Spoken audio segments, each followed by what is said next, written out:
Family disowned me ages ago when my brother stole my GF, but my family suddenly invited me back only because my grandpa threatened to cut them from his will if they didn't apologize. After being disowned 8 years ago, my family has invited me, my wife, 27F, and daughter, 1F, for Christmas.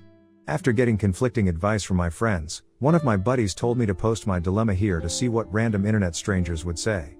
I, 25M, am the youngest of 4 kids between my mom 52F and dad, 54M. My siblings are, fake names, Michael, 31M, Sarah, 28F, and my twin brother Casey, 25M. For context, growing up I was the black sheep of the family and I knew that from a very young age. See, my family is full of athletes. My dad was a star basketball player for a D2 school, my mom played volleyball. Michael played soccer. Sarah played softball, and Casey was the star running back for the football team. I was never really interested in any of those physical sports, but rather I was interested in archery, which my family called a wimpy sport. My parents were always invested in my siblings and rarely ever attended my events to the point where I basically had to beg for them to come to my tournaments. Between the ages of 14 to 16, I had taken part in about 20 tournaments while my parents only showed up to one. I was never neglected by them, but they were never emotionally there for me as they were for my siblings, and as a teenager I resented that.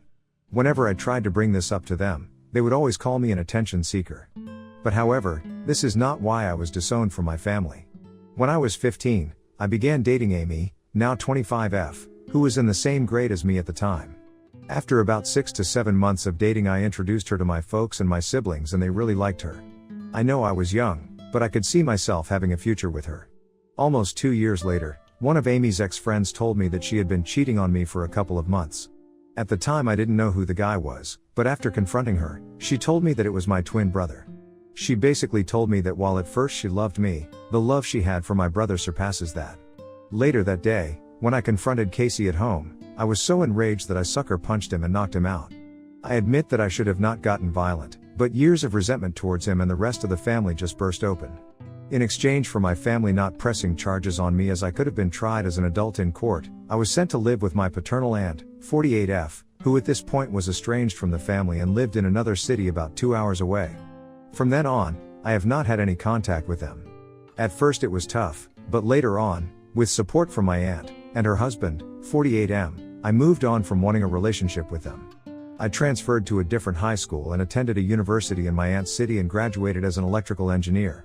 I later met my wife and got married to her. I at the time of my wedding thought about inviting them, but went against it because I did not want any sort of drama at my wedding. From that point me and my wife bought a house an hour away from my aunt and were blessed with a daughter a year ago. About a week ago, I received a Facebook message from my mother and father wanting to reconnect over Christmas at their house. I told them that I would consider it as I possibly have other plans, but would give them a clear answer soon. Later on, both Michael and Sarah sent me friend requests, which felt weird to me. My wife has told me that if I decided to go, she and my daughter would spend Christmas at my Phil's house as she does not have to deal with unwanted stress as she is 2 months pregnant, and I agree with her. My question to those reading this is that should I go and try to reconcile with my family or should I not? I am very conflicted on what to do. On one hand, they perhaps feel bad about what they did to me and want to apologize for what they did, but on the other hand perhaps if I go there, they will try to make me apologize to Casey, which I do not want to. Any advice would be helpful. Update: Hi there guys, it's been a rough 2 weeks but thank you all for your advice and support. This is going to be a really long post. I wanted to post earlier but some things got in the way. 2 days after Christmas, my wife began to experience unbearable pain in her abdomen area and she hardly could stand on her 2 feet. Me and her sister, 30F, rushed her to hospital where we found out that my wife had suffered a miscarriage and that the fetus had to be removed right away. Honestly, the worst part for me was explaining to my wife what had happened. Due to complications surrounding the operation, my wife was forced to stay for 2 more days. Honestly, I have been trying to stay strong for my wife and my daughter, but honestly, I am struggling right now. On to the update. Most of you that commented on the same day I posted told me to not spend Christmas with them because of the significance of that holiday. I agree and decided I would spend the rest of the holidays with my wife. They never made time for me, so why should I make time for them? When I texted them this, I assumed they would try to argue with me, but rather they said they respected my opinion and could not wait to see me after the holidays. I began to do some digging into my family to try to figure out why they have reached out. Michael is a corporate lawyer who works for a major company in my hometown. By looking through his Facebook page, he has 2 daughters and was married to his wife in 2016. Sarah appears to be married to a doctor. She herself 8 years ago was studying to be a nurse, and they have a son together. I have a friend who lives in my hometown and has parents who are friends with my parents.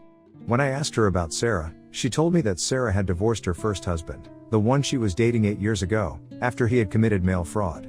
Casey got married to Amy right after high school and together they have 2 kids together. I could not exactly figure out what he or his wife does for a living through Facebook, but judging that they bought a big house last year in the midst of a pandemic tells me they are not really struggling. My dad seems to be going through a midlife crisis and my mother is really into the wellness community. I then began to list the reasons of why they wanted to possibly reach out to me now. 1. Money. Unlikely, because 8 years ago, my parents' combined salary was higher than my wife and my salary. And given that my siblings are not struggling financially makes me think money is not the reason. 2. Organ donation could be the case but seems unlikely, but a Redditor said that it could be that Casey, given he is my twin, would be my most likely match, and I think it's unlikely because he was tagged in a Facebook post skiing just a week before Christmas. 2. Regarding my daughter, they could possibly be reaching out to me to have a relation to my daughter, but I honestly am not sure. My daughter is not the first granddaughter for my parents, so I do not know why they want to meet her. They most likely found out my daughter existed because my wife's Facebook account was public. She has since private her account. I then contacted my aunt, the estranged one who took me in, informing her about the situation, and she explained to me why they were reaching out to me after all this time. To understand this situation, you need to understand why my aunt was estranged. My paternal grandpa 79M, and grandma 76F had 4 children. My dad was the second oldest and my aunt was the third. My aunt after college came out to her parents as bisexual and began dating her girlfriend. My grandparents immediately disowned her and refused to have any contact with her. However, about 4 years ago, my grandpa began to reach out. About a month ago, my grandpa had been asking about me and what I was doing in life and whether I was married or had kids. My aunt responded by calling my grandpa out for wanting to know about me after he supported Casey for what he did. That is when the whole situation changes. My grandpa told my aunt that because I had cheated on Amy with one of her close friends, I deserved to be estranged. My grandpa is a religious nut, so he looks down on cheating. He had been told by my family that after the friend who I allegedly cheated with confessed to Amy, she went to Casey and Sarah for support and comfort. And when I found out about this, I confronted and brutally attacked Casey and Sarah. While Sarah was the one who tried to break me and Casey apart, I did not lay a finger on her and I did not brutally attack Casey. When my aunt was telling me this, my jaw dropped. I could not believe that they hated me so much that they were willing to make up a terrible lie about me and spread it around. My aunt later told Grandpa the full truth on what truly happened, and my aunt told me he was shocked because he always thought Casey was a good kid. My grandpa then asked my aunt for my number, which she declined to give. I figured out why my parents and siblings wanted to get into touch with me. It turns out my grandpa had told my parents and my siblings that if they did not apologize for what they did to me and have me over for the family Christmas dinner, they would be cut off from his will. For context, he is a multi-millionaire. So that is why they reached out to me, not to apologize about how they all wronged me in the past, but rather because if they did not, they would not get anything from Grandpa. What a bunch of greedy people. After hearing about this from my aunt, I decided to block all of them. Why should I respond to them? At this point all of them are dead to me. I have a wife to support after what she went through and a family that respects me and my in-laws. However, this does not end here, as 3 days after New Year's Eve, I received a call from an unknown number on my work phone. I am used to getting calls from unknown numbers because of my career, and when I picked up I heard my grandfather's voice. He most likely got my number from my company website. The first thing he did was apologize for not trying to get into contact with me for the past 8 years. He told me he was sorry that he could not be there for important events such as my graduation, my wedding and the birth of my daughter. I was not really close to him before, so him cutting me off did not bother me. Later in the call, he told me he was so disgusted with the rest of my family that he is cutting them off his will and adding me to it. I honestly do not know how to feel about that, as the money would be helpful, but at the same time I do not want him to use this as a way to force a relationship between me and my daughter. We talked for about half an hour. The way the call went made me think that perhaps I could build a good relationship with my grandpa, but then he told me something that got me really pissed. He told me that he was disappointed in that my daughter had not taken the family name. For context, after I got married to my wife, the issue of what last name to use as a couple came up. For some legal reasons I was unable to change my last name to my wife's last name, but we decided as a couple that all of our future children would have her last name. I at this point unloaded on my grandpa, calling him a senile old man and many other hurtful things, and told him to never contact me ever again. The audacity of this man to say that after what I went through is something. I will not let him use the money I receive in the will to control me.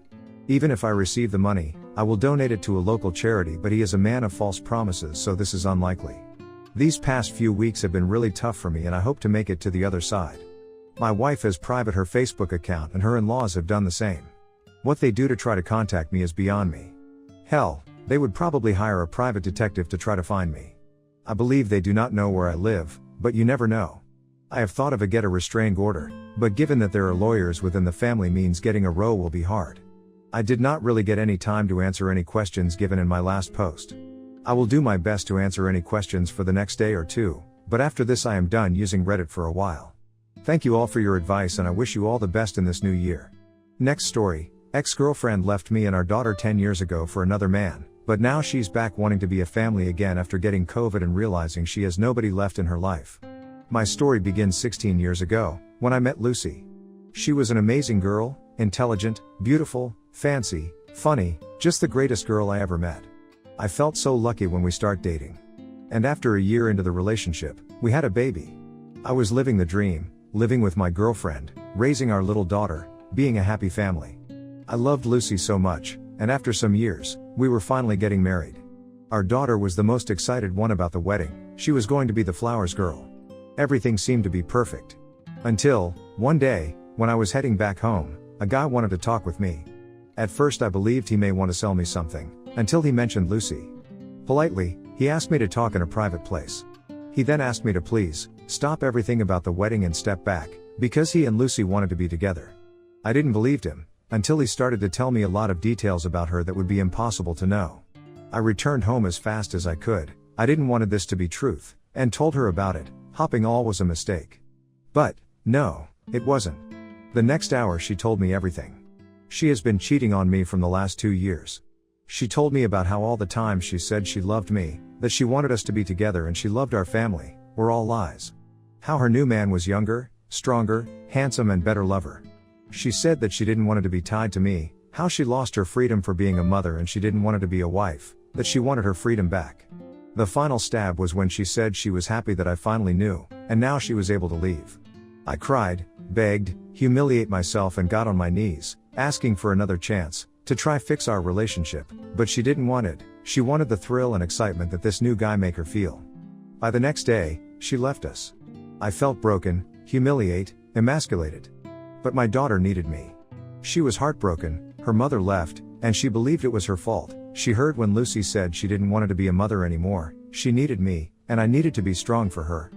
Fortunately we had help. My family and Lucy's family supported us in any way possible. Her parents were so ashamed for their daughter's actions that they couldn't look me to the face without apologize for everything she did. I will be in debt with everyone forever for all their help. Fast forward, 10 years later. After lots of time and therapy, my daughter and I are living happy. She is the light of my life. A beautiful 15 years old lady who I love. Our wounds are healed and we have a very good life. But then, she came back. When me and my daughter were getting back home, we found Lucy in front of our apartment, waiting for us, wanting to talk. I recognize her immediately, and I would like to say that I did something cool, like ignoring her, asking her to leave, or at least be hostile with her. But no.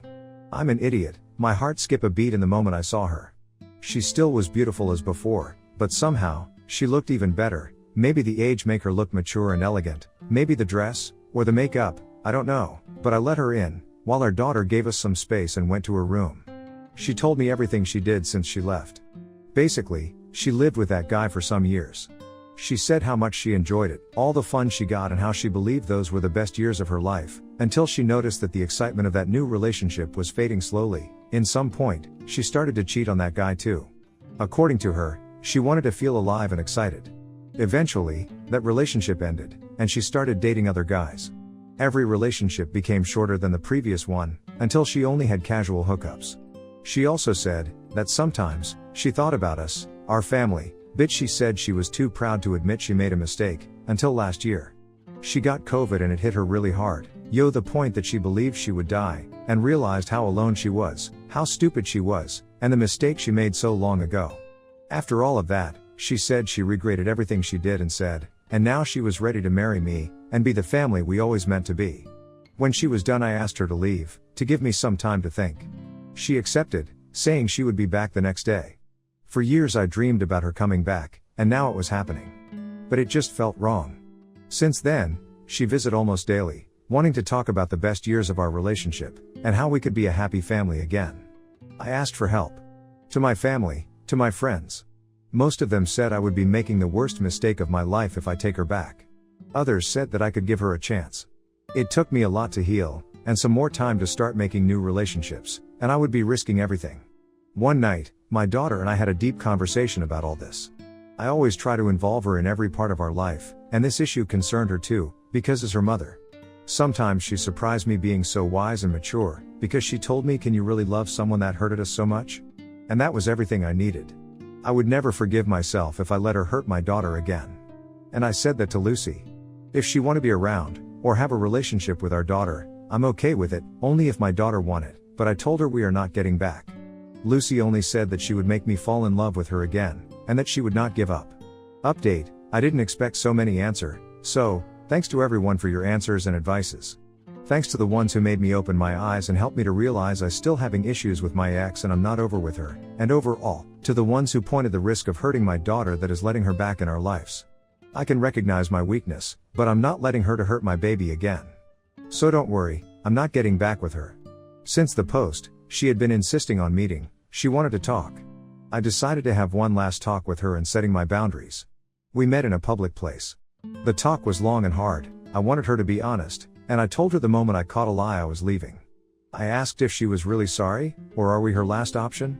Did she really love us, or are we just a consolation prize?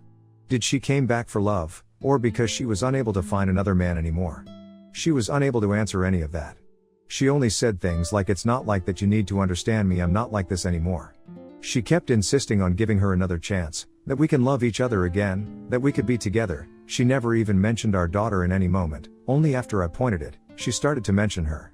When I tried to settle that we were over, she grabbed my hand and, as some of you told me she would do, she tried to seduce me, pulling down her blouse, showing me her cleavage, and saying we can find a room, so I can do whatever I wanted with her, that she wouldn't say no to anything, to compensate me. I didn't recognize that woman. She wasn't the amazing girl I met, she wasn't the mother of my daughter, I didn't know who that woman was, but she wasn't my Lucy. I said her to let me go, that we were over. Neither I or my daughter wanted anything with her, so please, leave us alone, we were living a good life without her. She then went mad, saying I couldn't left her, that it wasn't my choice, that she doesn't have anything else. That I can't take away her daughter. I still don't know why, but that last sentence triggered me. The next are not my exact words, but are close of what I said on that moment. Your daughter? Your daughter? You are not her mother. You only gave birth to her, but you are not her mother. Tell me, where you were when she was sick? Where you were when she had fever? When she was scared on the night? When her first teeth fell? When she cried on the nights because she missed her mom? Where you were on her first day of school? When she had her first period? When she had her first boyfriend? When her heart broke for the second time? Because the first one who broke her heart was her mother. Which dick were you riding when she needed a mom? You have no right to claim you are her mother, because you never acted like that. She tried to reply, but I saw how she was unable to find the words. I left her. Back at home, she sent me some texts, asking for another meeting, for another chance, that she loves me and she can change, but I'm done. You all were right, she doesn't love me or our daughter at all, she only loves herself, having her on my life would be bad, toxic, I don't need that. I don't need her. My daughter and I are going back to therapy soon. Some of you were right, I need to work on myself, be stronger, and get over those feelings for her, because they're not real, just a memory of what I thought she was.